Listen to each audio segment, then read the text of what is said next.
Bienvenue dans ce journal. Au sommaire de cette édition, un grand baobab de l'histoire de la Guinée s'éteint.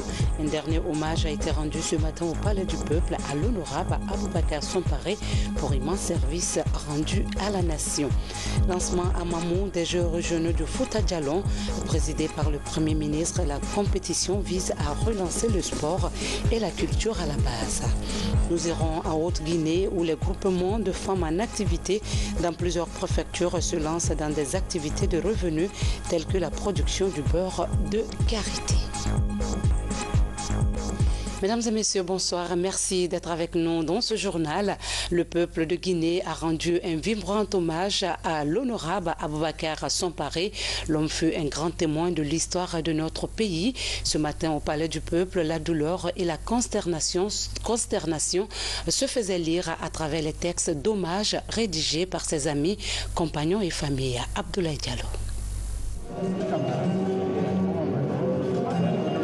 Décédé ce 2 novembre 2017 à l'âge de 75 ans, l'ancien président de l'Assemblée nationale, Feu El Hadj Aboubacar Somparé, a reçu tous les honneurs dus à son rang.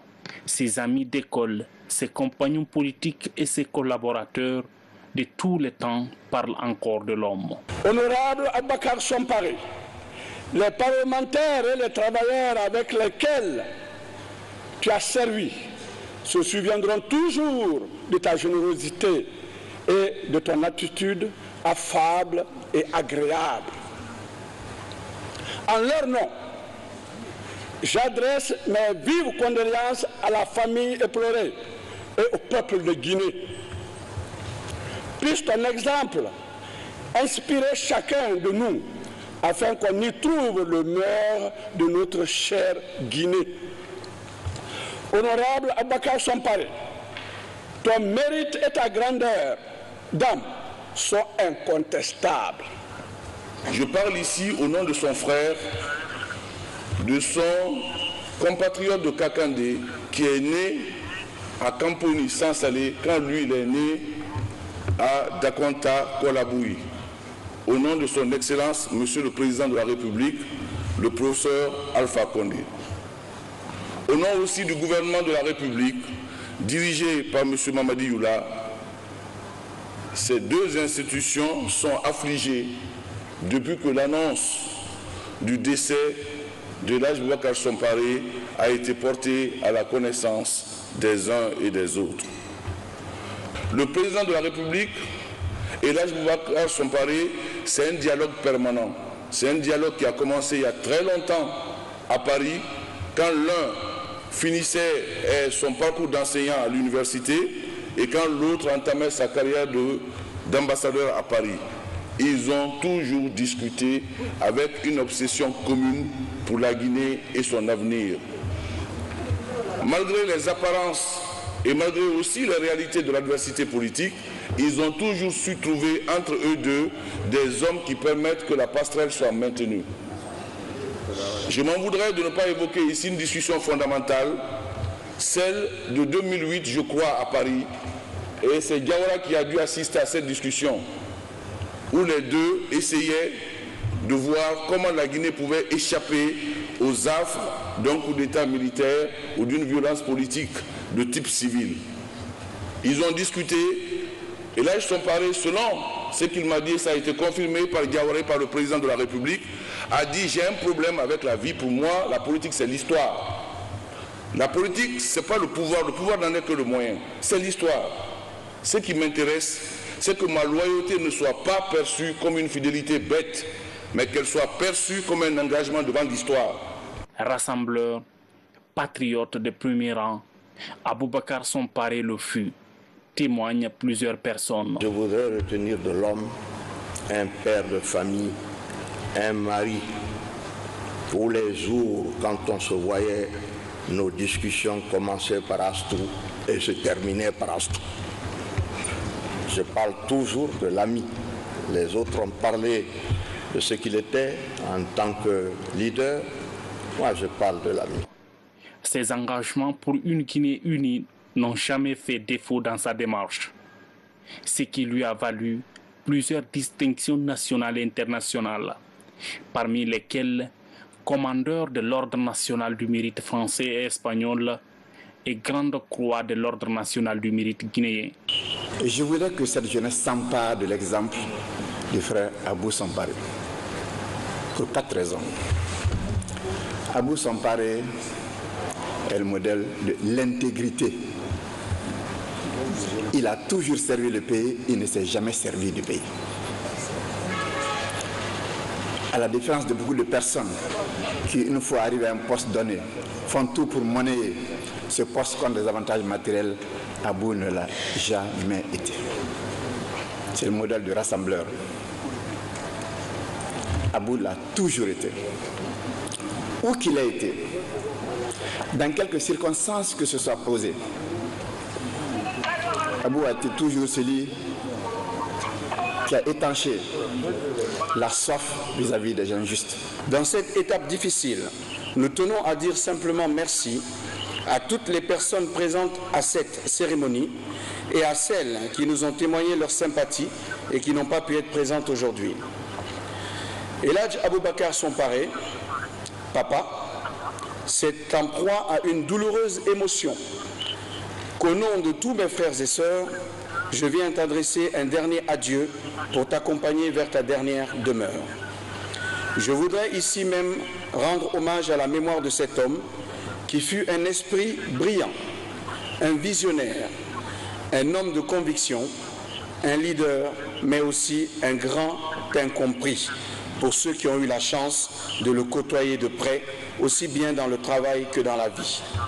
Diplômé en mathématiques de l'Institut polytechnique de l'Université Gamal Abdel Nasser de Conakry, Elhadj Aboubacar Somparé fut directeur général de l'enseignement secondaire à l'Académie de la Moyenne Guinée à la baie, DG des services de l'information, ambassadeur, recteur de l'Université de Conakry pour ne citer que ceux-là.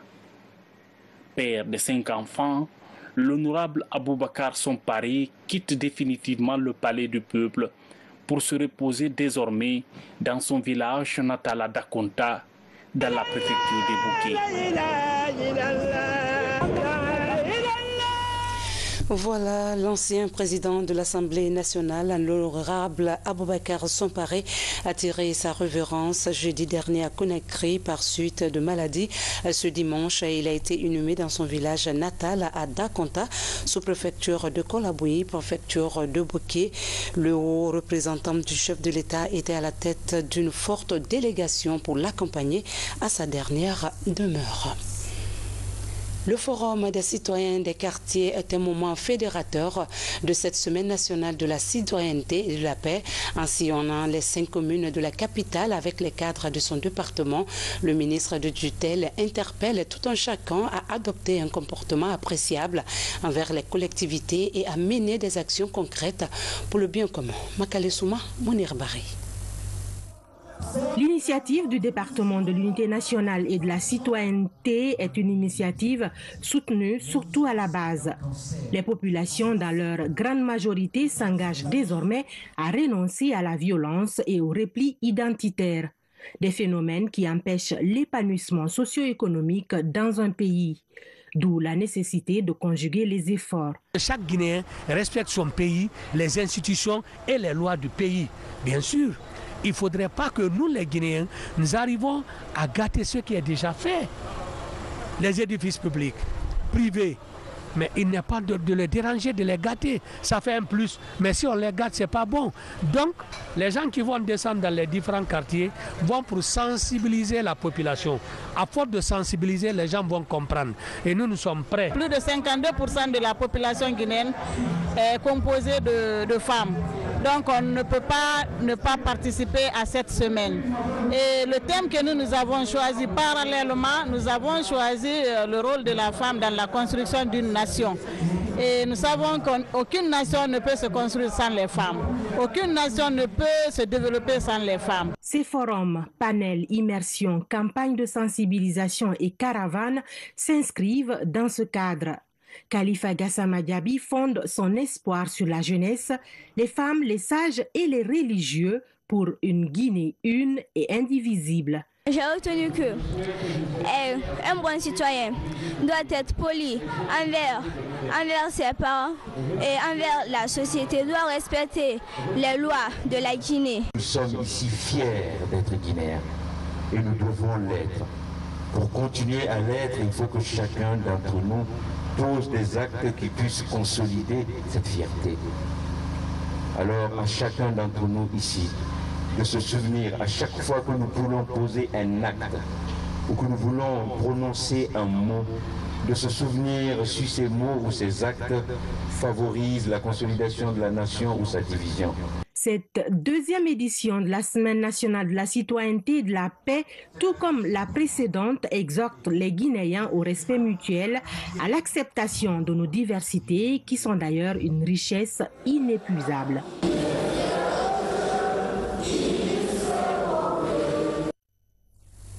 Sans transition, la caravane de la Semaine nationale de la citoyenneté et de la paix a fait une halte à Kindia, forte mobilisation des autorités et des citoyens. Le lancement de la SENACIP dans la ville des Agrumes a été présidé par les ministres des Finances et celui des Mines. Yaya Sila. Par cette mobilisation, la ville de Kindia, capitale des Agrumes, emboîte le pas aux autres villes de Guinée pour célébrer la Semaine nationale de la citoyenneté et de la paix.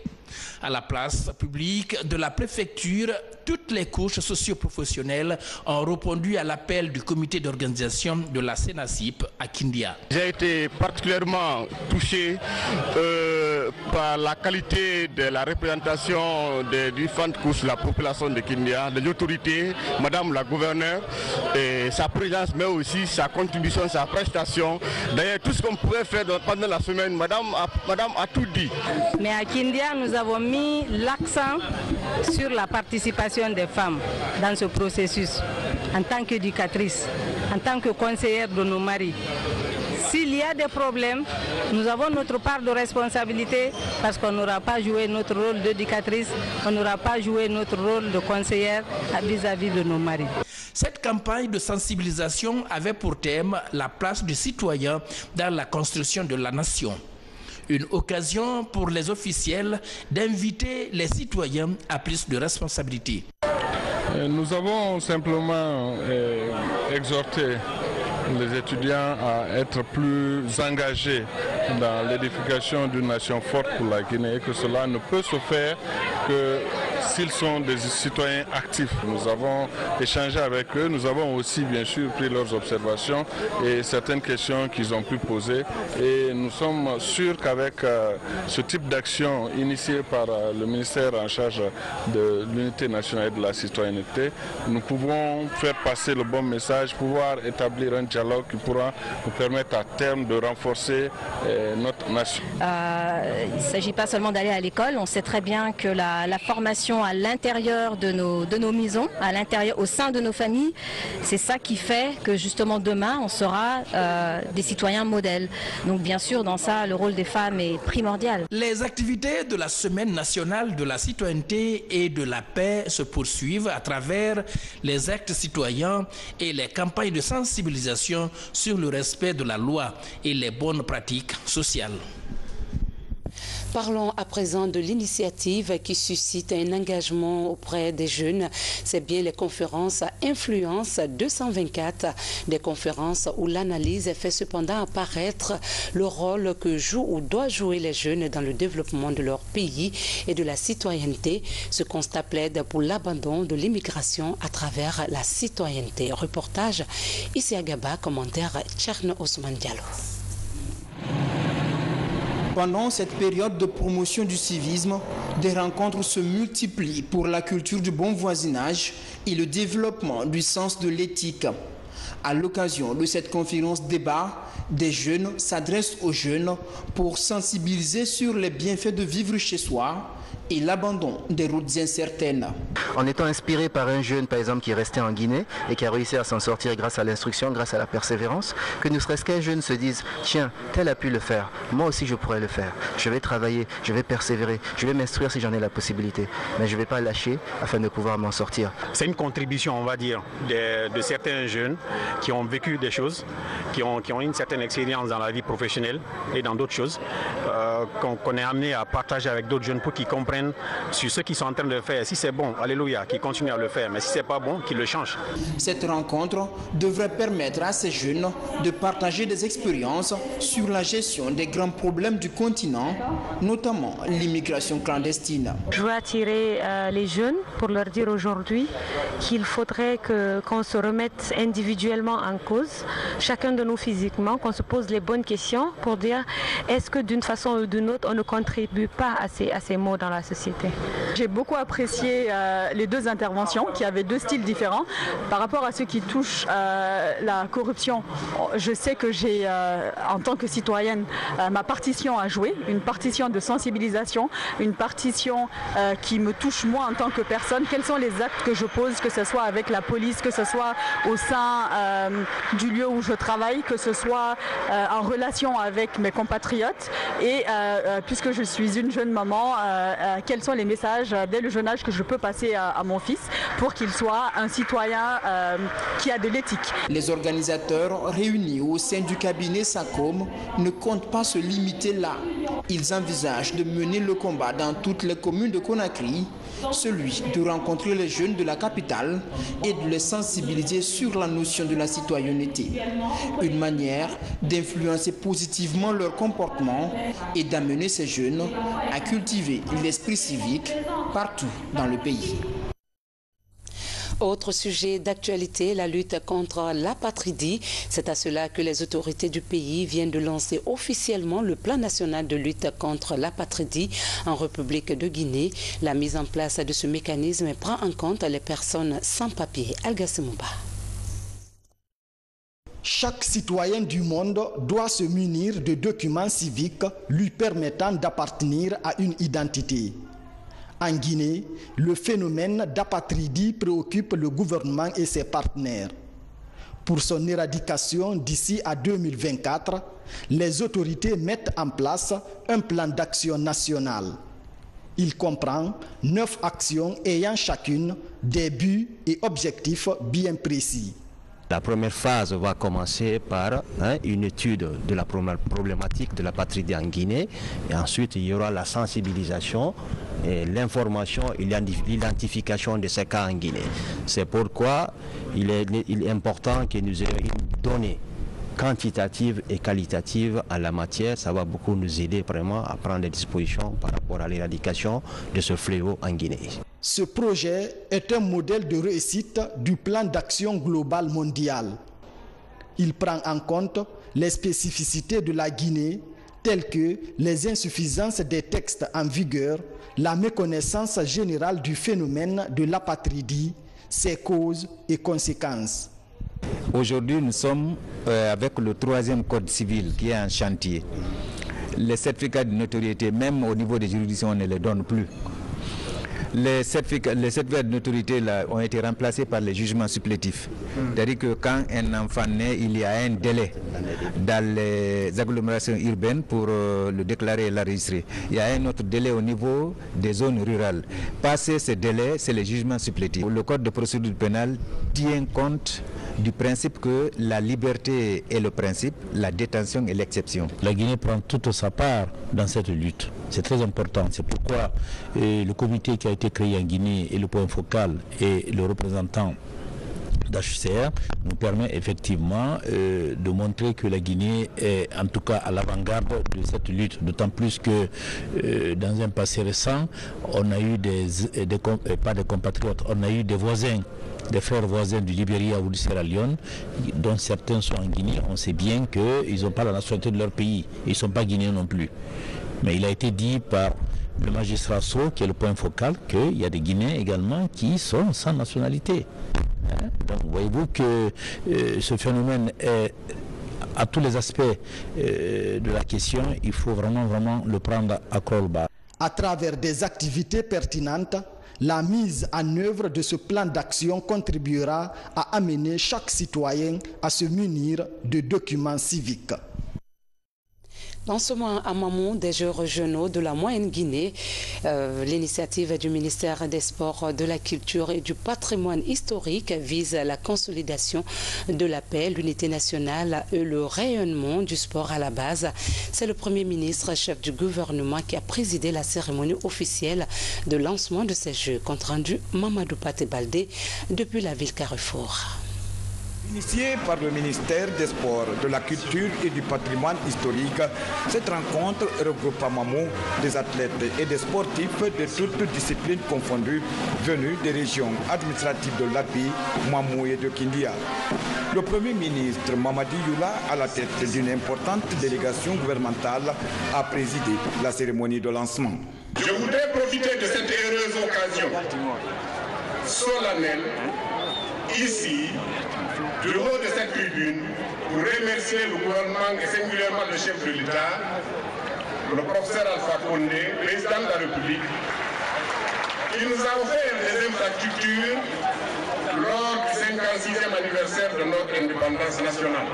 La commune urbaine de Mamou, par ma voix, s'engage à cultiver la paix, la quiétude et l'unité entre tous les citoyens et citoyennes de Mamou sans exclusive. Nous estimons qu'une telle rencontre permettra de renforcer et de consolider davantage les liens d'amitié et de fraternité entre les jeunes de notre pays à travers le sport qui est un facteur d'unité et de rapprochement des cœurs. Mamou, qui autrefois a rayonné à travers le volley, le basket, le football et le théâtre, s'engage à relancer ces disciplines à travers la réalisation de plusieurs infrastructures sportives par le gouvernement. Pour soutenir l'action et permettre à la génération montante de s'inspirer de cet exemple, le trophée du triple champion de Guinée, AFIA 77, a été remis au Premier ministre Mamadi Youla ainsi que les redevances du BGDA allouées aux anciennes gloires en guise de récompense.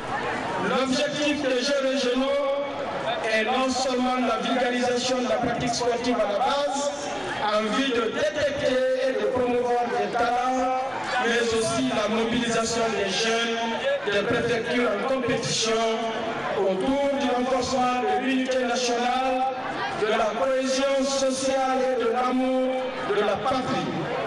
À cet effet, je vous exhorte à plus d'amour et de fair play. Au coup d'envoi de ces Jeux régionaux, le Premier ministre a réitéré l'engagement du gouvernement à s'investir davantage dans le sport et les infrastructures pour améliorer la compétitivité sur le plan national et international. Chers jeunes, le slogan Guinée is back, lancé par Monsieur le Président de la République, au moment même où il prenait en charge les destinées de notre cher pays, la Guinée, ne doit pas se limiter au seul domaine de l'économie, de la diplomatie, de l'énergie, des infrastructures, de la santé, de l'éducation, j'en passe. Ce slogan qui appelle au renouveau et à la renaissance dans notre pays ne saurait être une réalité sans la relance du sport et de la culture, qui sont des facteurs de réconciliation, de paix. Après un imposant carnaval, la délégation a été gratifiée par la prestation de quelques artistes nationaux qui ont fait le déplacement pour soutenir cette activité du gouvernement. La délégation a ensuite suivi la présentation du site web du département des sports nouvellement installé. Le Premier ministre et sa suite, avant de quitter Mamou, ont salué El Hadj Boubacar Biro Diallo, ancien président de l'Assemblée nationale, avant de visiter certaines infrastructures de l'an 56 en souffrance. Partout, le Premier ministre Mamadi Youla a promis de prendre toutes les mesures qui s'imposent pour achever les travaux. Du nouveau à la CENI, la gestion des candidatures ne se fera plus par voie électronique. Après la remobilisation et l'équipement des démembrements, l'institution compte dans les jours à venir relocaliser des électeurs et intégrer les exigences du nouveau code électoral. Saïdou Diallo. Face à la presse, la CENI a présenté le niveau d'exécution du chronogramme des élections. Pour l'heure, l'institution projette le réajustement de la cartographie, une activité qui permet de loger chaque électeur dans son secteur et district. Et pour y arriver, plus de 2000 commissions seront mobilisées afin de rendre effective l'opération. Si vous vous souvenez, dans les élections passées, les gens partaient de quartier en quartier pour aller voir s'ils sont effectivement sur les listes. Donc il y a assez d'avantages. Ça nous permet de fixer les électeurs dans leur secteur même et de voter dans les bureaux de vote qui sont dans les secteurs. À ces élections locales, les bureaux de vote vont être rattachés directement au secteur et la gestion des candidatures sera par voie électronique. Un logiciel existe déjà pour répondre à cet impératif. Écoutez, nous avons estimé qu'il était important que la CENI, dans le cadre de ses méthodes de travail, puisse les moderniser et profiter du fait qu'aujourd'hui, l'outil informatique peut aider à aller plus vite, donc aussi à moderniser les façons de faire. Donc c'est en cela que nous avons, au niveau de la CENI, conçu, en partenariat avec des jeunes entrepreneurs guinéens, des jeunes informaticiens guinéens, une solution de traitement informatique électronique des candidatures. Dans les 343 CESPI, des commissions de suivi du processus vont aussi être installées. Ceci pour le respect des dates indiquées pour chaque activité. Ils sont venus des régions de Boké, de Kindia et de Labé pour s'imprégner de la gestion des ouvrages. Initiés par le ministère de l'Administration du Territoire et de la Décentralisation, l'objectif est d'amener les acteurs locaux à s'approprier des notions sur la maîtrise d'ouvrage. Naturellement, ces cadres et techniciens doivent faire la restitution aux collectivités locales. Mohamed Lamine Kamara, reportage. Le programme d'appui aux communautés villageoises PACV continue d'apporter son appui au ministère de l'Administration du Territoire et de la Décentralisation pour renforcer les capacités des cadres en maîtrise d'ouvrage. Des acteurs locaux des régions de Kindia, Boké et Labé apprennent les mécanismes de gestion des ouvrages. Nous sommes des formateurs qui allons démultiplier cette formation au niveau de la base. C'est pour leur permettre de s'approprier de tous les outils pour pouvoir assurer le suivi et le contrôle. Nous allons développer plusieurs choses permettant aux acteurs locaux de bien surveiller les ouvrages réalisés ou bien qui seront réalisés dans leur communauté.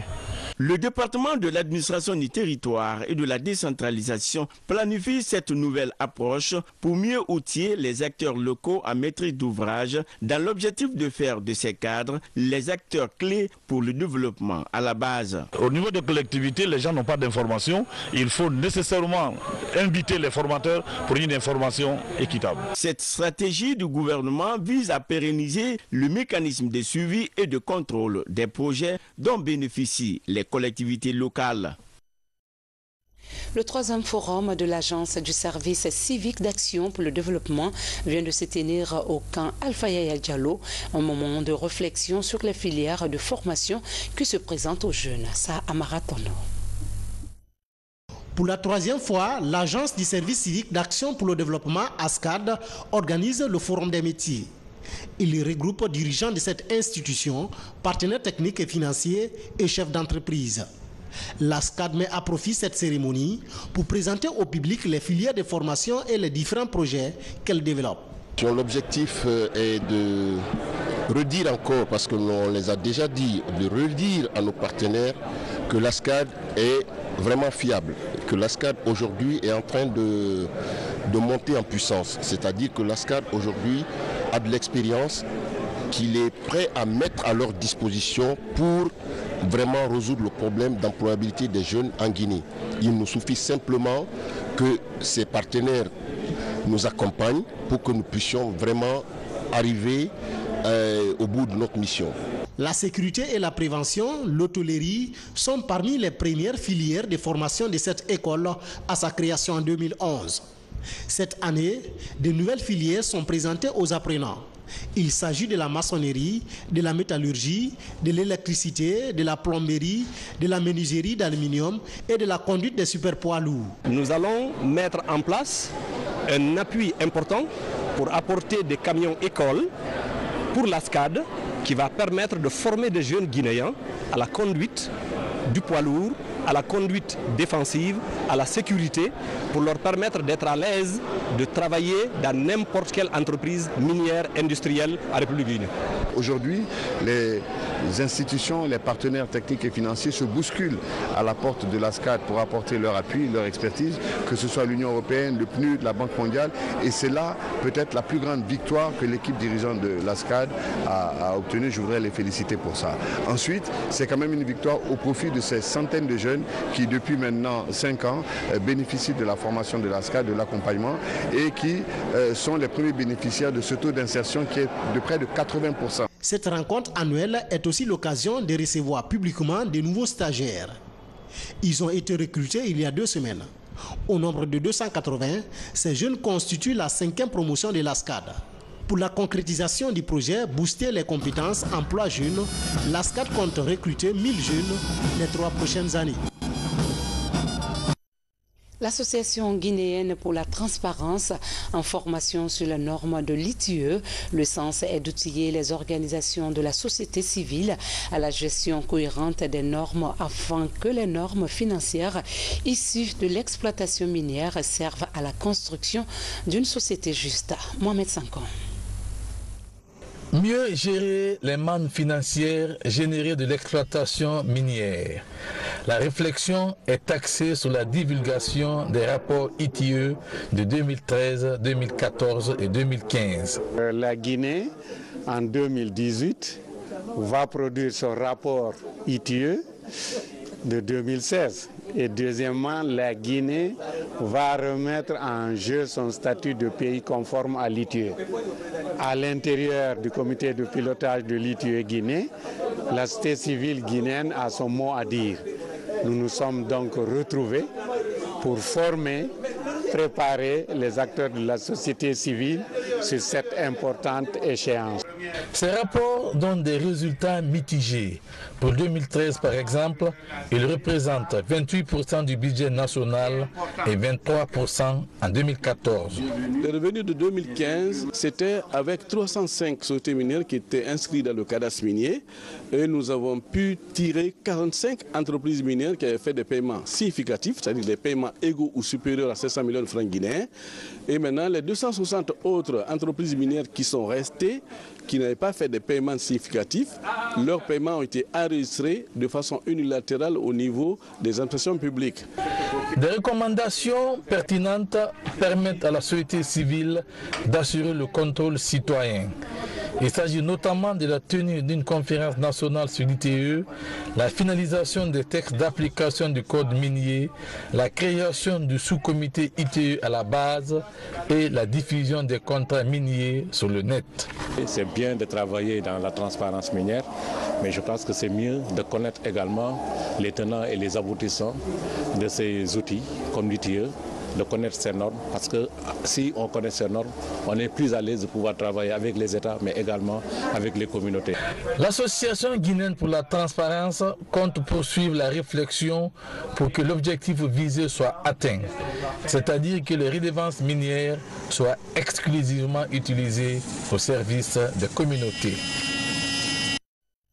Un clin d'œil au groupement de femmes de la Haute-Guinée évoluant dans la production du karité. Un essor réel dans la production est enregistré. À ce jour, il y a eu une augmentation de plusieurs tonnes de karité.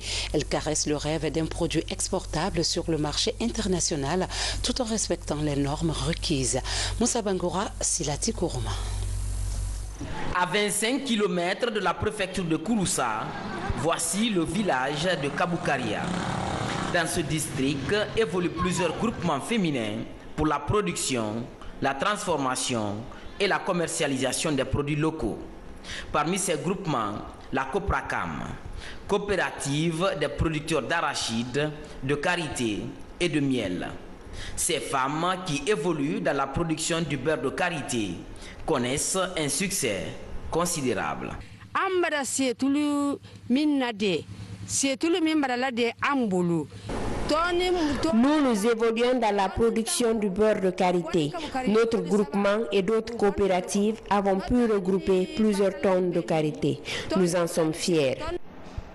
L'objectif est de valoriser les produits guinéens. Avec le soutien de la Fondation Rio Tinto, la coopérative entretient de bonnes relations avec Oka France Cosmétiques. Cette entreprise d'importation et de vente de beurre de karité compte sur les efforts de ces femmes. Là, aujourd'hui, nous, dans notre en Guinée, dans cette région, on a un beurre de karité qui est d'une qualité qui est exceptionnelle. C'est lié à 3 facteurs. C'est lié au facteur de la terre, le facteur au fait qu'on est au cœur d'un bassin d'eau douce, qui fait que pour faire du bon beurre de karité, il vous faut de l'eau douce. Et après, c'est également lié à la détermination et le professionnalisme que les femmes elles mettent pour pouvoir transformer ce beurre de karité. Le beurre de karité est un produit de rente qui suscite un engouement pour l'export. Et pour cela, il faudrait avoir un produit de qualité et respecter un certain nombre de cahiers de charges et aussi certifier son produit. Donc aujourd'hui, le certificateur est sur le terrain pour évaluer les efforts de la Copracam. Un stock de 23 tonnes de beurre de karité est déjà disponible pour certification et prêt à être exporté. La production de karité n'est pas la seule activité de ces femmes. Elles évoluent aussi dans la production de l'arachide et de l'extraction du miel. Religion, une messe à la cathédrale de Zali, au cours de laquelle les fidèles chrétiens de Zérékoré ont imploré la grâce de Dieu. Cette prière a eu une résonance particulière puisqu'elle est une reconnaissance au président de la République, professeur Alpha Condé, pour le remercier des projets de société entrepris dans cette localité. Ansoumani Toumani Kamara. À la cathédrale de Nzérékoré, c'est une messe spéciale qui est célébrée par l'ensemble des fidèles chrétiens de la ville. Une prière spéciale à double signification. Elle célèbre à la fois la journée des missionnaires et la nomination de Frédéric Loa comme ministre de la Pêche. Une journée pour nous de remerciement au président de la République. Je l'ai signifié pendant mon sermon. On le remercie le fait d'avoir confiance à un de nos frères. C'est un témoignage qui porte attention à notre peuple. Et nous le remercions aussi pour tout ce qu'il est en train de faire pour notre peuple. Je suis le produit d'ici. C'est eux qui m'ont mis à l'école, qui m'ont envoyé à l'époque en Haute-Volta, où j'ai fait 4 ans d'études, et ensuite à Paris, où j'ai fait 5 ans, avant de revenir servir ici comme directeur général de la Syrie que vous voyez derrière vous, et en même temps économe général des missions pour ce diocèse de la Forêt. Donc si je reviens ce matin en tant que ministre, c'est vraiment un honneur. C'est un honneur pour eux et pour moi. La mission qui m'avait été confiée n'était pas terminée. C'est ce qui continue par le ministère des Pêches. Au cours de cette messe spéciale, les paroissiens de Zérékoré ont fait des prières ferventes pour la consolidation d'une paix durable en forêt. Ils se sont aussi montrés sensibles à toutes les actions entreprises par les autorités guinéennes. La série de prises de contact du ministre de la Pêche avec les entités socio-religieuses de Zérékoré a pris fin chez le patriarche de Zali. Dernier virage de cette édition, 10 ans au service de la Guinée, la société de téléphonie mobile ITEL vient de célébrer sa date de création. Dans son palmarès, le bilan de ses activités est positif. Un moment opportun pour lancer 2 nouvelles marques à smartphones sur le marché. Younoussa Tawel Kamara. La marque de la téléphonie mobile ITEL célèbre les 10 ans de sa création. Depuis 2007, la société est présente dans plus de 50 pays à travers le monde et a vendu plus de 50 millions de téléphones. En Guinée, l'entreprise crée de l'emploi pour les jeunes. Au compte de la société, ils sont vendeurs de téléphones, vigiles et autres techniciens qui parviennent à se prendre en charge. On a choisi la marque ITEL parce qu'on a constaté à ce qu'il y a notre avenir dans les ventes d'ITEL. Il y a longtemps, à ce moment, Itel n'était pas connu, mais on a réfléchi, étant un entrepreneur, on a vu la marque Itel, vraiment c'est une marque à la longue qui peut nous apporter quelque chose. C'est pour laquelle on a choisi Itel il y a plus de 7 à 8 ans de cela. Moi, j'ai commencé avant Itel, ça fait 3 ans maintenant, 2017 ici. Vraiment, je suis très content parce que depuis que Itel est venu, ça a arrangé beaucoup de monde. À l'occasion de la célébration du 10e anniversaire d'Itel, la société lance 2 nouvelles marques sur le marché. Il s'agit des smartphones S32 et S12 à double caméra selfie. Ces 2 nouveaux appareils affirment une bonne visibilité en plein soleil.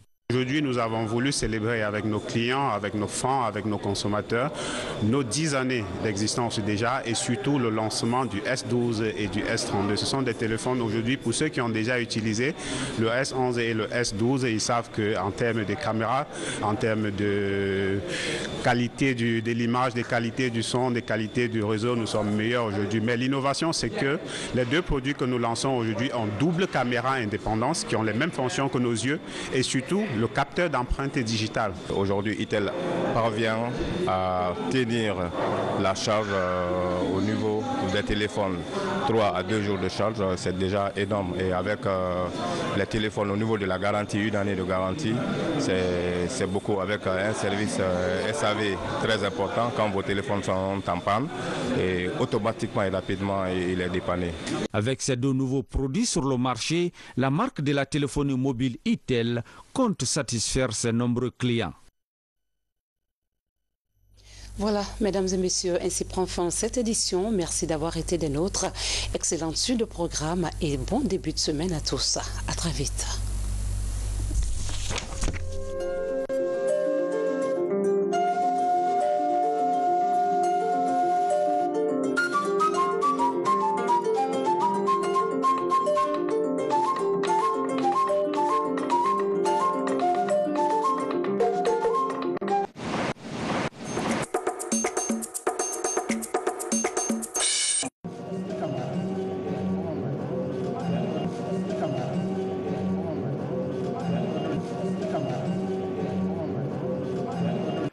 Décédé ce 2 novembre 2017 à l'âge de 75